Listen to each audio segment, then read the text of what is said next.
Selon des explications fournies par des responsables contactés par nos soins, le groupe Sonatrach n'a pas failli à ses engagements contractuels en matière d'approvisionnement de la France en gaz naturel.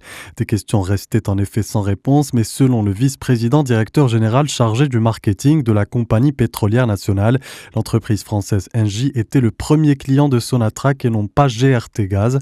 Omar Maliou ajoute qu'il n'y a aucun conflit entre les deux entreprises.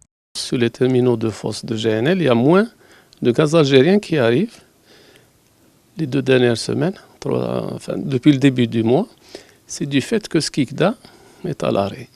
Il y a un arrêt technique sur l'usine de GNL de Skikda, parce que ce n'est pas notre client, il n'est que gestionnaire. Donc, c'est un constat de ce qu'il reçoit dans son réseau. Notre client, c'est Engie. L'Algérie, à travers Sonatrach, offre une alimentation à la France d'environ 8 milliards de mètres cubes en gaz naturel liquéfié annuellement, ce qui ne représente que 10% du marché français, qui consomme 34 milliards de mètres cubes en gaz naturel liquéfié. En moyenne globale, notre contrat il est un peu plus de 8 milliards mètres cubes an.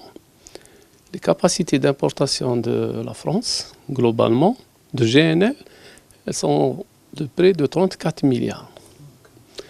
Si vous ajoutez un peu les capacités d'approvisionnement en gazoduc, ça devient notre contribution est moins de 10%.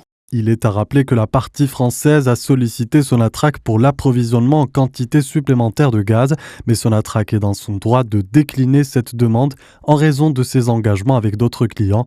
Le recours d'Engie au groupe algérien pour augmenter ses livraisons gazières s'explique par le retour à la hausse des prix de gaz sur le marché spot, puisqu'il est indexé sur les cours du pétrole brut.